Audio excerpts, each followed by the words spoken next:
Middle age hits Arthur Burney like a tractor trailer. Most people get a new Corvette when they go through a midlife crisis. You got a new wife. So when Arthur finds a new flame, You just gonna walk out on Mom after 20 years? it's goodbye old family, hello new. At first, I was like, he's holding her hand? You could just tell that they were happy together. I mean, that he really loved her. But when the bloom on new love withers, resentment grows in its place. She's like, he's just a piece of crap. I hate him.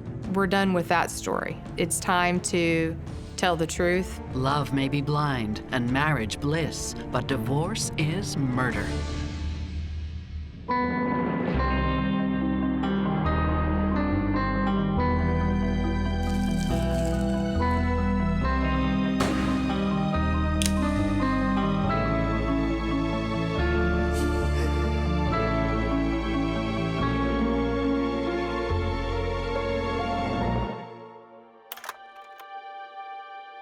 Arthur Burney is having a midlife crisis.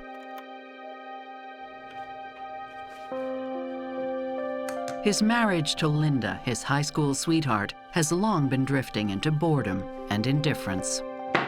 We married young, and we was married for 20 years. We didn't fight or nothing like that. I think it was that we just kind of grew apart. Him and my mom are total opposites. I mean, really total opposites. I mean, she's as square as they come. They kind of led separate lives, really, for a long time. A popular figure around the small town of Hoffman, Oklahoma, Arthur's depression is out of character. Hey, Art! Hey, buddy. Good to see you, man. I gotta get to work. Talk to you later, okay? Arthur was a very caring, loving, fun guy. He was very mature for his age, even when we were young. He took responsibility really good.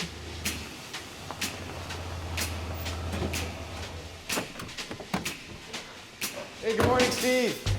Arthur, he's probably one of the hardest working mechanics I've ever had. Very knowledgeable.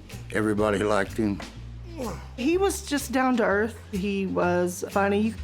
He also has a terrific rapport with his two teenage daughters. Here comes the monster! Wah! Wah! You could talk to him about anything, and what you said with him stayed with him. I could tell him anything.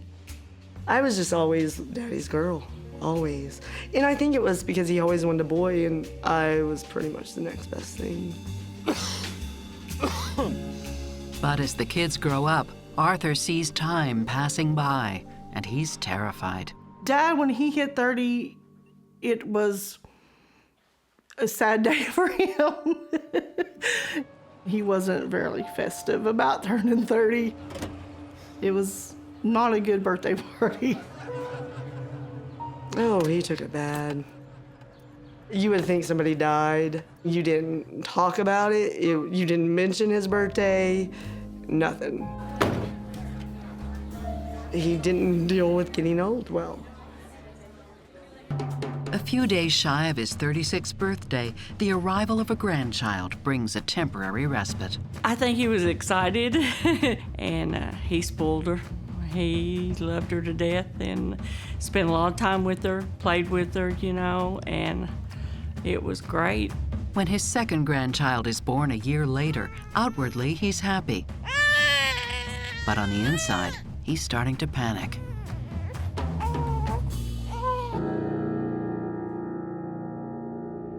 A couple of months after his birthday, Arthur moves out of the family home and into his parents' motorhome a few miles down the road. And then he never did come back.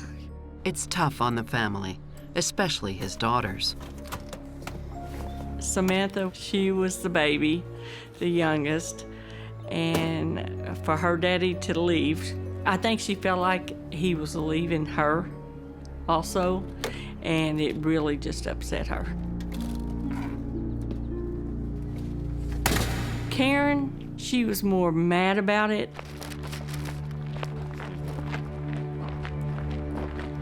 You just gonna walk out on Mom after 20 years? Honey, we're different people now, okay? We just need some time apart. Karen, look, I'm still gonna be here. Karen! I actually had a lot of questions that at the time he wasn't wanting to answer, just said he needed space, which to me that just was a cop-out. Not only does Arthur move out, soon his family learns he's also moving on. His grandmother got sick and I passed away, so we went to find him. After several attempts, Arthur is still nowhere to be found. That's when I had kind of my suspicions that maybe something more was going on with that. Something is going on.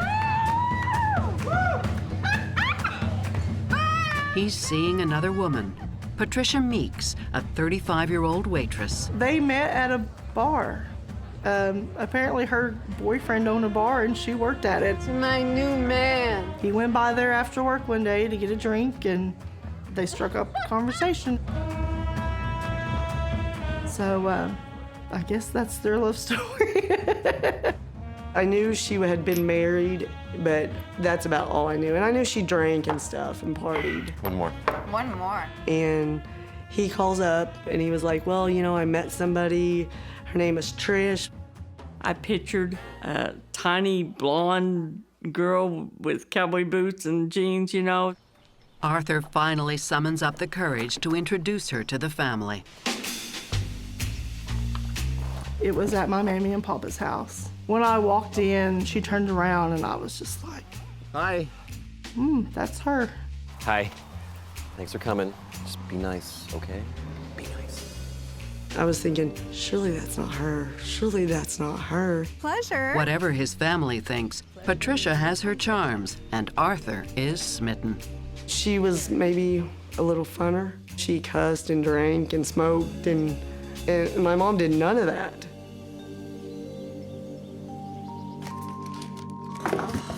Look at this, perfect, huh? New love sweeps the couple off their feet, and 8 weeks after meeting, Arthur moves in with Patricia.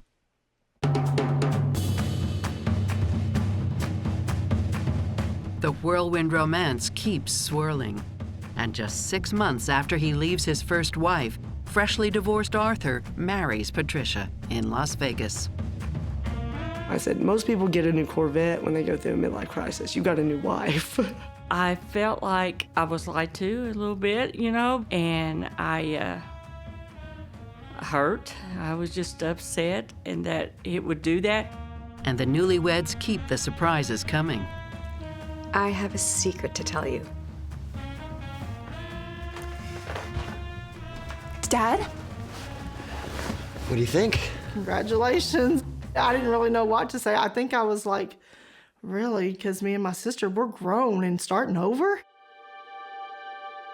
18 months after the wedding, baby Michelle joins Arthur's extended family.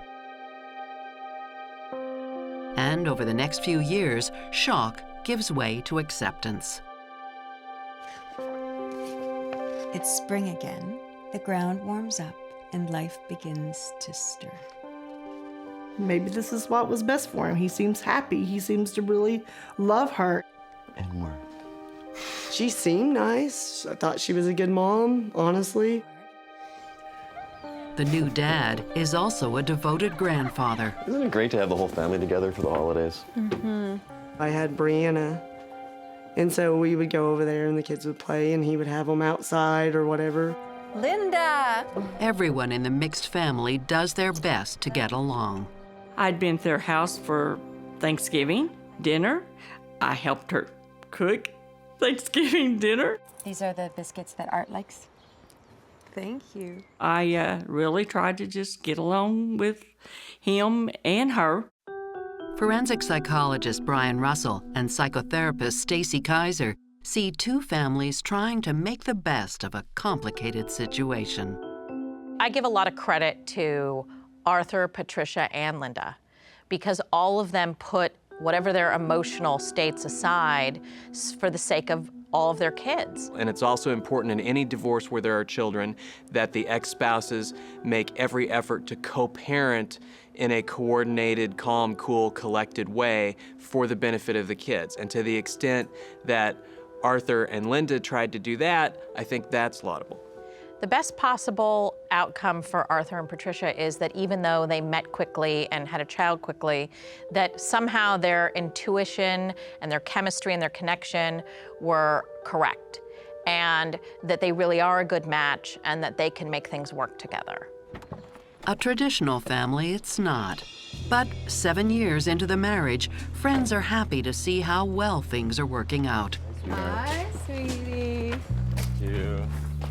Patricia and Michelle would come down and always pick up his check, usually bring his lunch.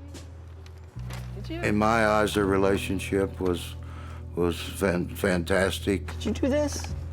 It's beautiful. They seemed very happy with one another. You're so talented, sweetie. I think Art seemed very proud of Michelle. Everything was just great. But sometimes great can turn to grating. Go change. Oh, you're so annoying! Get up now! You could tell Michelle didn't respect Dad very much. Arthur and Patricia Burney prove they are much more than a passing fling when they marry, have a child, and work hard to get along with Arthur's first family in small-town Oklahoma. I guess over the years, Trish and I, we did get closer. She was my dad's wife, and I thought she was good to my kids. Arthur also has 4 grandkids who visit often, especially Ashley and Brianna, who are almost the same age as their 8-year-old aunt, Michelle. When we were younger, we would ride the horses. We'd swim in their swimming pool. We were really close. Like, we'd tell each other everything.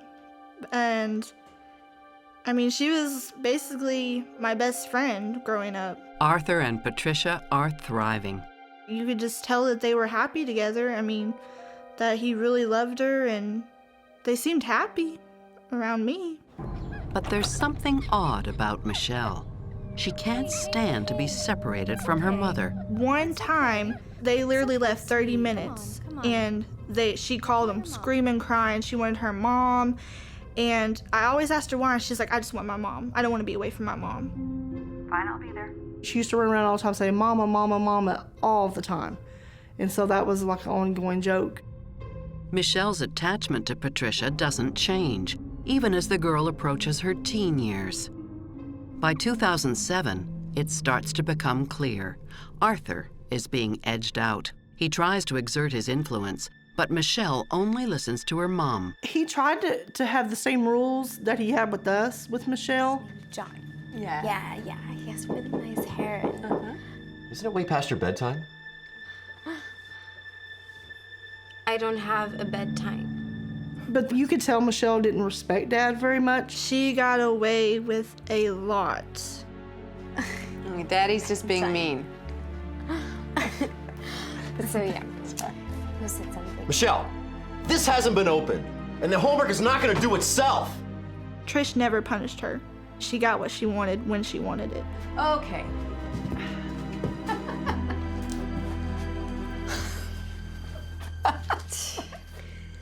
Anyway. When I look at Patricia, what I see is somebody who never really wanted to grow up. It's like she was a teenager herself. And so when she finally had a daughter who was the age of sort of her emotional age, they connected and bonded as if they literally were the same chronological age. Michelle also has trouble fitting in with the rest of her family. Michelle, come play with us, come on. I'm busy. Oh, you're busy. Patricia, can you just get Michelle to get involved with us? You Burney's in your games. You ladies and your fingernail polish. Come on, girls, let's go. You ready? Michelle has another interest, boys. When she developed, she was all about the photos, above high, showing cleavage, the short skirts, and she was about the male attention. She wanted it bad. Do you want one? She was very provocative at a young age. She wore whatever she wanted. She said whatever she wanted.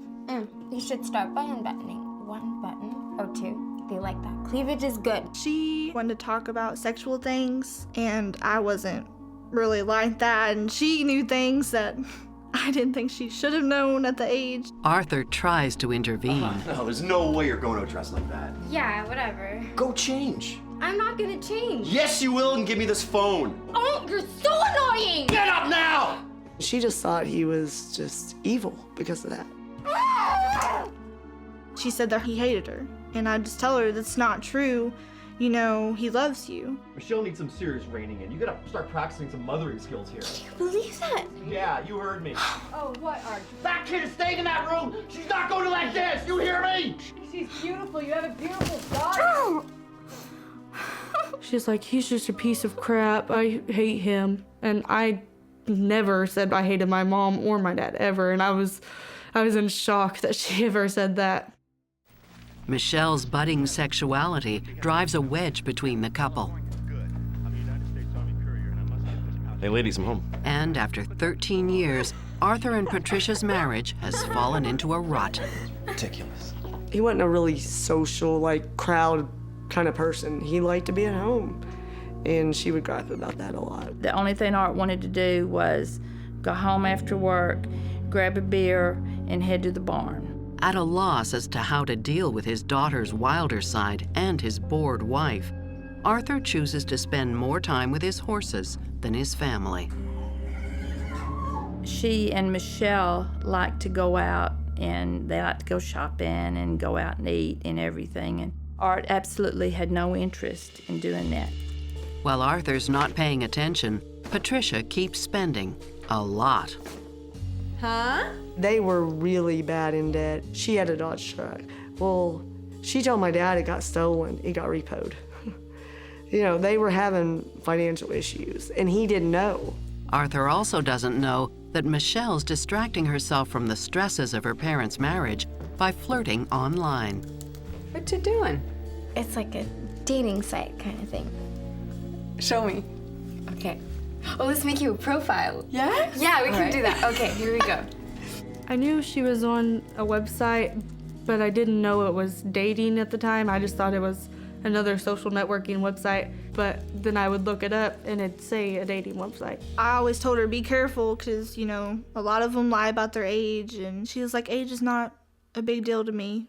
And I asked her why, and she said, because my mom said that age is just a number.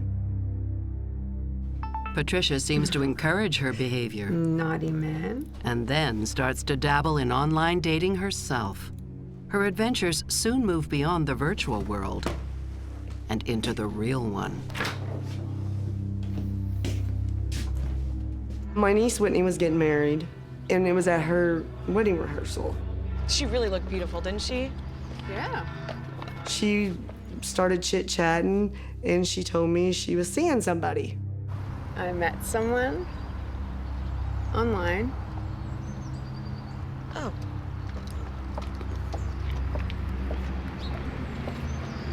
So, Patricia's cheating on Dad. My first thought was, we gotta tell Dad. And we actually talked about telling Dad, but then you think, why would she tell his daughter? Maybe she wants us to tell Dad and Dad not to believe it and cause a gap with us. We went through a lot of what to do about this information. We had actually come down to the decision that we were going to follow Patricia, catch her, and then tell Dad. But Karen and Samantha are not skilled detectives. Because I was like, I can't prove it, and he's gonna think I've lost my mind. If I come to him and say, Trish told me she's cheating on you, he'd be like, what?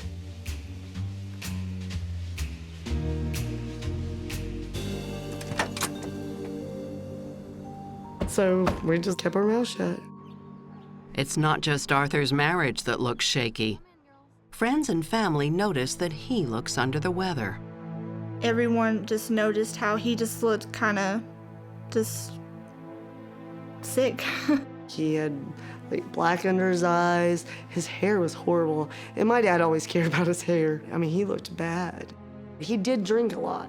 On the weekends, he waited to 12:01. When the clock hit 12:01, he had a beer.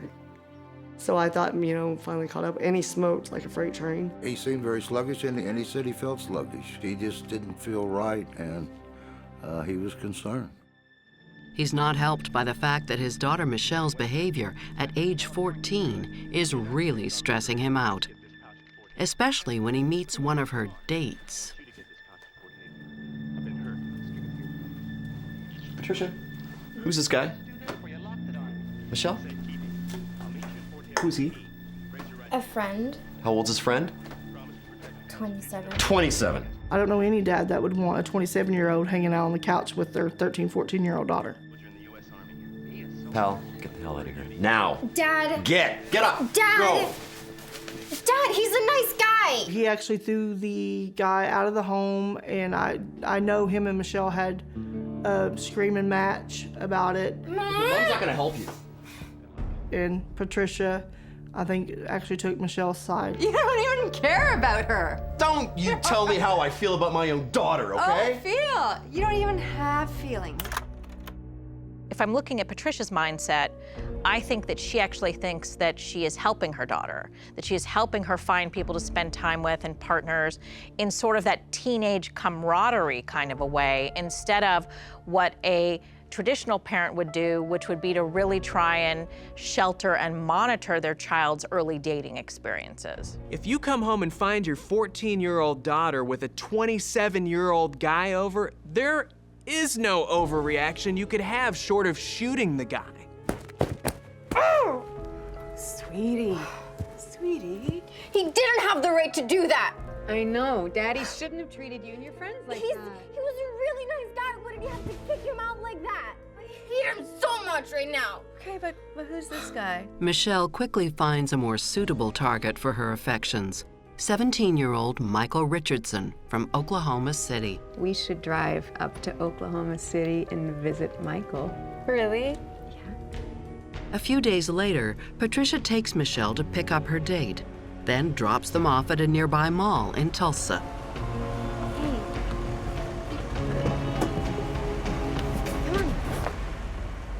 A few hours later, they decide to bring Michael home to meet Arthur. Come on! Hurry up!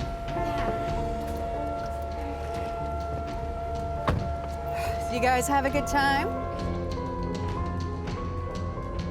Tonight happens to be Arthur and Patricia's 16th wedding anniversary. But Arthur is in no mood to celebrate.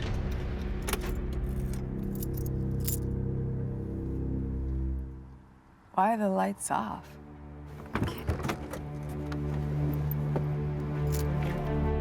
Art? Art? Art, are you here? He's not in the house. Maybe the bar.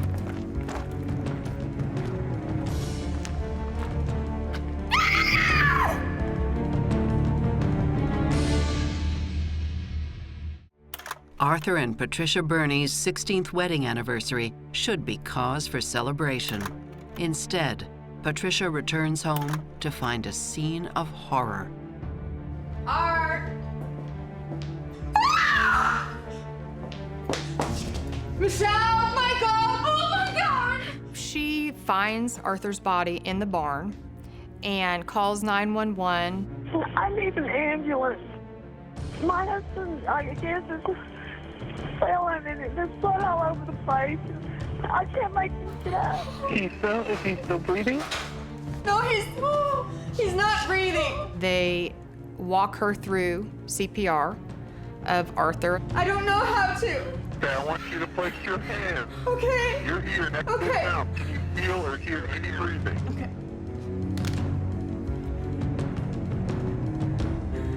But it's too late. Arthur Burney is dead. So when the medical examiner's investigator arrived at the scene, assessed the scene, and evaluated Mr. Burney's lifeless body, she could find no evidence of trauma whatsoever. Initially, there do not seem to be any visible wounds. The blood appears to be the result of Arthur's face impacting on the barn floor.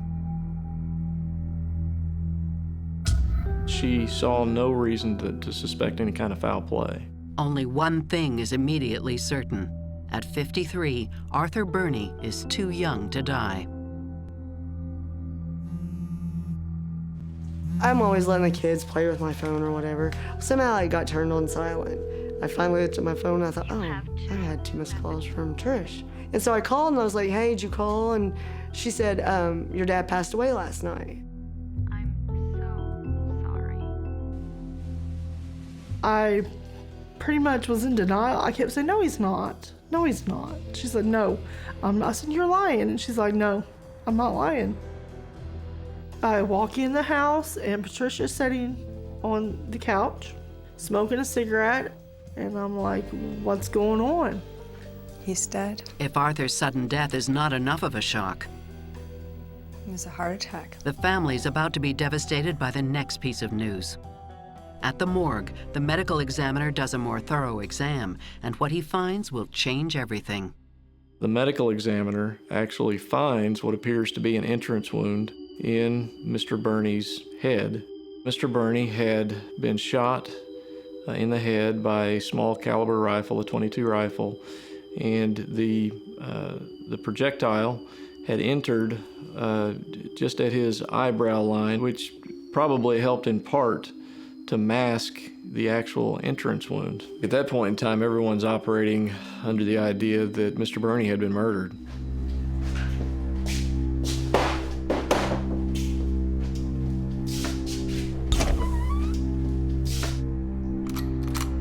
Hey! It just didn't make sense that anybody would shoot him. My dad didn't have any enemies. I mean, who possibly would have wanted my dad gone? The police begin to investigate Arthur's immediate family. Everyone has an alibi. His daughters were at home, and police confirm with Michael Richardson that he, Michelle, and Patricia were all at the mall. As a matter of routine, they also inspect the family's cell phones, hoping for a lead. When I asked to look at Patricia's cellular phone to see what calls had been going in and out around the time of Arthur's death, there was some calls and texts to a Barbara. Who's Barbara?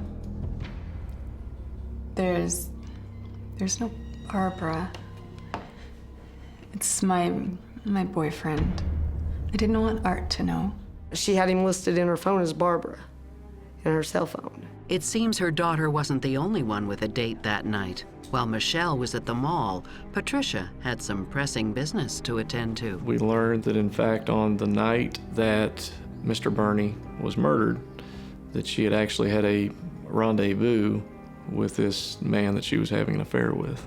The police get in touch with the man in question, Charles Jeff Wilkie. Have you ever met this man? No, ma'am. Is that her husband? Both she and her lover are considered suspects. On February 18th, what was the last time you saw Patricia? I knew we had to eliminate these two people as being involved before we could go any further.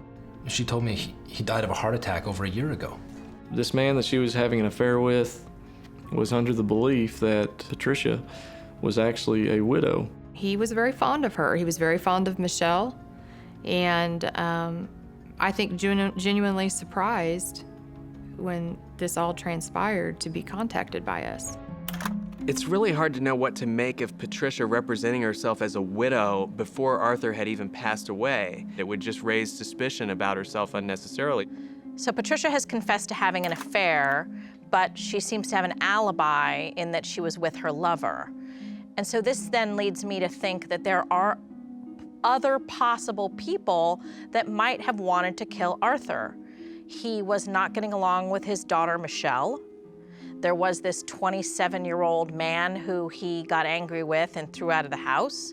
And there's also an ex-wife who, even though they've been seemingly getting along, her or one of her family members could be upset about the betrayal all those years past. So I think that there were a lot of people that weren't really happy with Arthur. Patricia's boyfriend's story checks out, confirming her alibi. So the police are back to square one. They start digging deeper into Patricia and Michelle's online activities.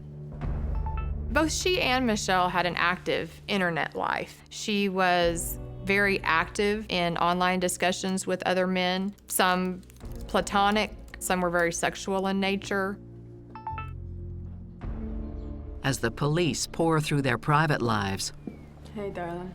friends rally around Patricia and Michelle. You got those papers? We were trying to raise money for her because obviously we just knew how devastating it was going to be. So we just wanted to try to do everything we could help. Can you believe it? They think I did it. They're following me everywhere. What's this?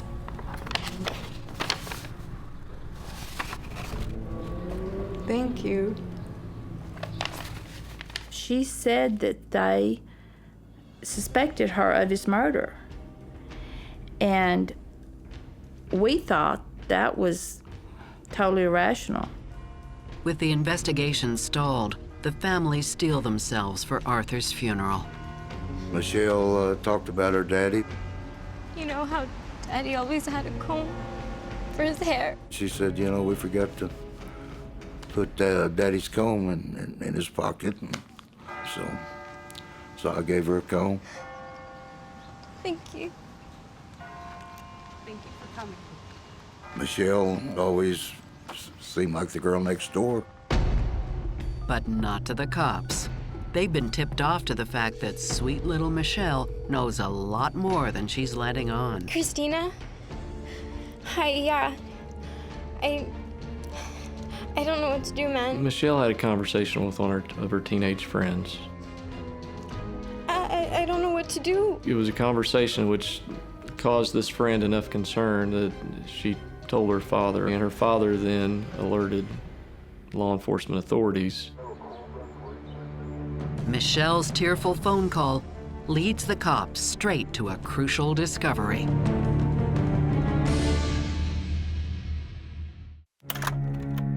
Arthur Burney's daughter Michelle has revealed way too much to a friend. I know where he put the gun. I don't know what to do. It was a conversation which caused this friend enough concern that she told her father, and her father then alerted law enforcement authorities.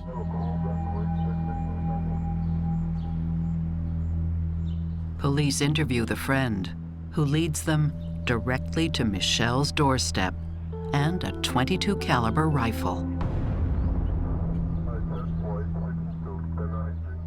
I know where he put the gun. They now assume Michelle was somehow involved. So they go back to re-interview her alibi, her internet date from Oklahoma City, Michael Richardson.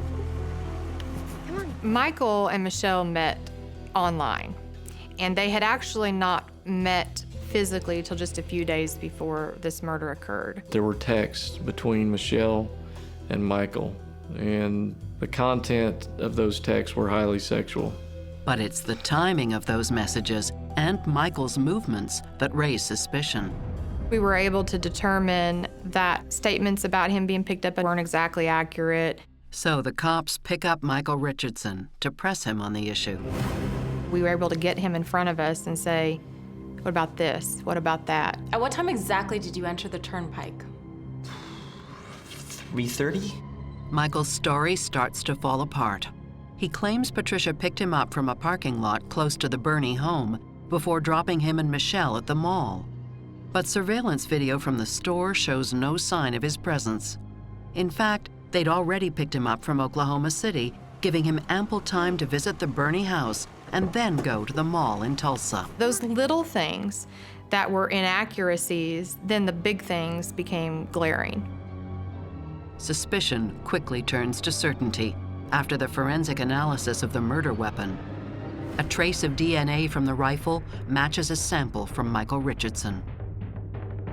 And when you can finally just say, we're done with that story, it's time to tell the truth, he did.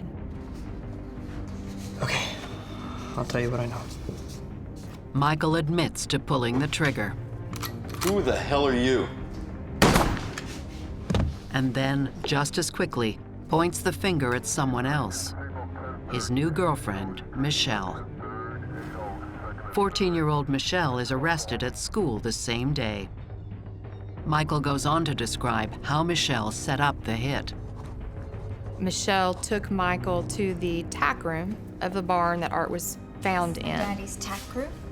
Locked him in the tack room, or shut the door on the tack room. Michael thought it was locked, and Michael waited.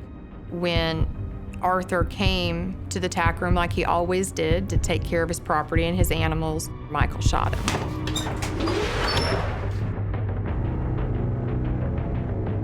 Who the hell are you?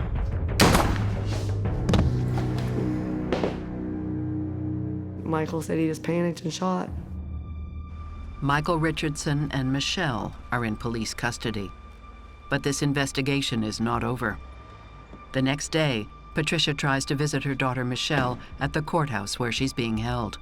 I believe she had come to actually check on Michelle's status. She doesn't realize that the police have a warrant out for her arrest.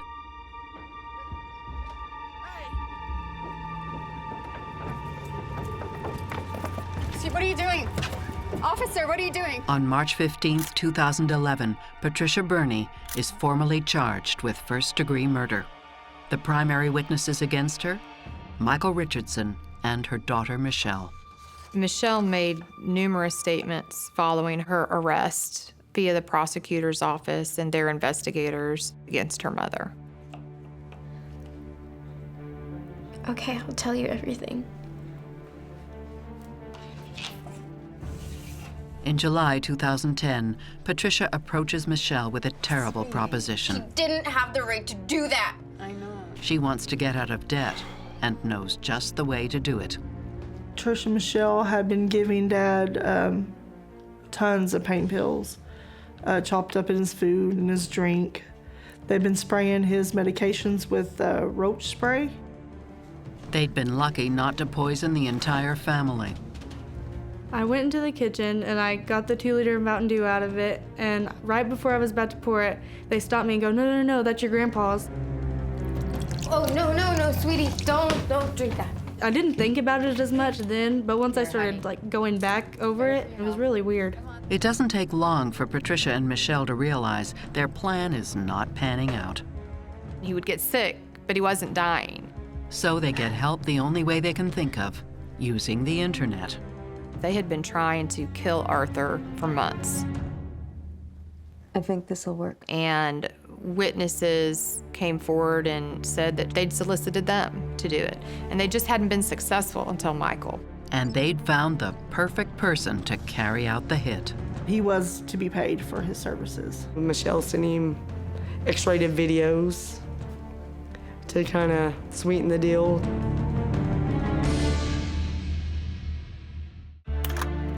Patricia Burney is charged with the murder of her husband, Arthur, and one of the key witnesses against her is the actual shooter, her daughter Michelle's internet date, 17-year-old Michael Richardson. Patricia manipulated Michelle, and I believe told her, convinced her, taught her, whatever, however you want to put it, how to manipulate a young man with sex.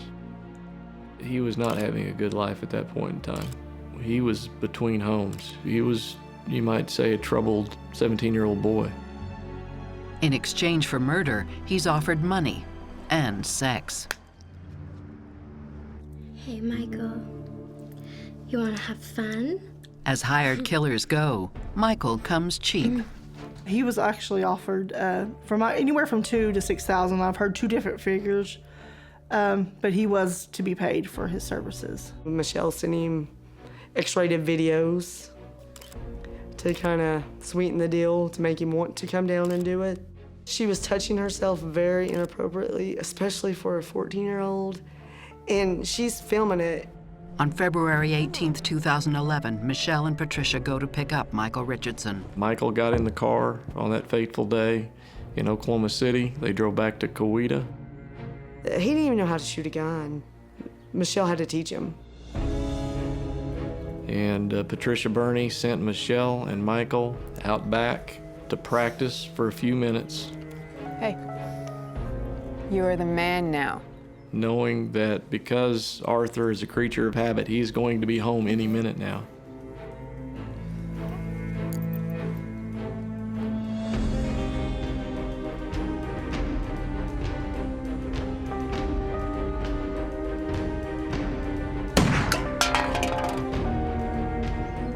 He had 1 bullet left in the gun that day. In the barn, there was a small tack room. And that's all you'll hide. Don't screw this up.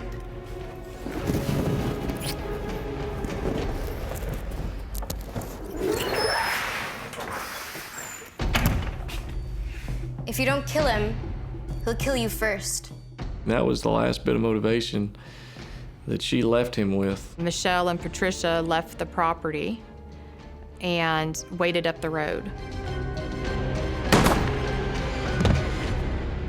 Michael left Art Lane where he fell and went looking for Michelle and Patricia and couldn't find them.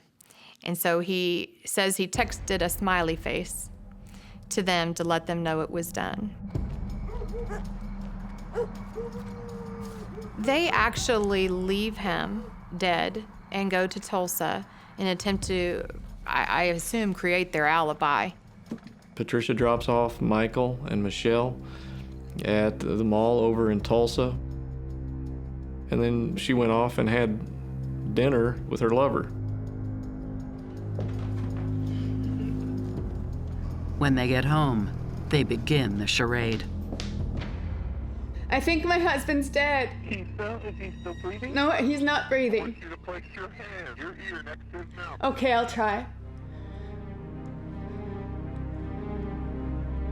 And that's when she puts on her show and begins screaming and crying that her husband is dead. Patricia doesn't have the cash to pay Michael. But with Arthur Burney dead only a few hours, he still gets part of his reward. You can go upstairs now, kids.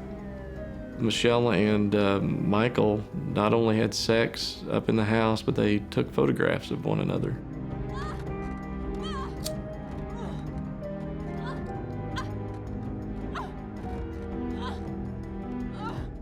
Typically, I would not think that would be the emotional response to, your dad being killed, regardless of your involvement, quite frankly. Patricia seems to have been motivated primarily by money, and possibly starting a new life with her boyfriend. I think she wanted a clean start. She had a lot of debt, but the life insurance wasn't that much. It wasn't enough to start over, probably not even enough to get her out of debt. In the days after Arthur's death, Patricia tries to get her hands on as much money as she can. Hey, darling. You got those papers? She seemed very anxious to get the final paycheck that Arthur was due. There was an accidental death and dismemberment policy that she was entitled to, and she was very quick to try to claim that as well. She also received the money Arthur's co-workers had collected. You're a sweetheart. Around $3,500, $4,000, somewhere in that neighborhood. I think you made a mistake. After her arrest and throughout her trial, Patricia maintains her innocence. Michelle did it. Michelle and this boyfriend of hers. I knew he was bad news from the moment I saw him. What mother does that to your own child? The more I was around her at the trial, she was so cold. And it was like she didn't have a heart. But the web of texts and online messages prove that she masterminded the entire plan. Through the court, subpoenaed everything, her conversations and stuff. The back and forth conversations that she had deleted off her phone. Michael Richardson claims he only fired because he was scared of Arthur and Michelle and Patricia. I felt sorry for him. I know when people are like, how do you feel sorry for somebody who killed your dad? I think he was clueless. I mean, he wasn't a bright individual by any means. Don't screw this up. And I think he got suckered. I honestly do. These are the kinds of scenarios where people scratch their heads and say, how could Patricia have done something like this to her own daughter, who she was so close to, could have done this to her boyfriend and to her? And the answer is this: Patricia's a sociopath. And sociopaths don't truly emotionally connect with anyone. And to saddle a kid with that is just so heinously evil. To send those two kids through the rest of their lives, knowing that they were instruments of murder, is just really almost destruction of 3 lives, Arthur's and both of theirs. Michael enters a plea bargain and is sentenced to 28 years in prison. Michelle's trial is transferred to juvenile court. She is sentenced to serve 3 years. By 2014, she's out of detention. I'm very conflicted about Michelle. I mean, as a sister, I loved her. I know that Trish told her things that wasn't true. I know she brainwashed her, so to speak. And yet then there's a side of she tried to kill my dad several times, not once, several times over 6 months. How do you kill your parent? Patricia Burney is convicted of first-degree murder and sentenced to life without parole. It's finally over. They got her. I remember just saying, Dad, they got her. She's not going to get away with it. Arthur Burney, beloved father, grandfather, and friend to many, lies dead for the crime of marrying the wrong woman. He was just such a good man. He's just the type of person that you'd want in your life. My life will never be the same. They will never know what they've taken from us. I miss him every minute of every day.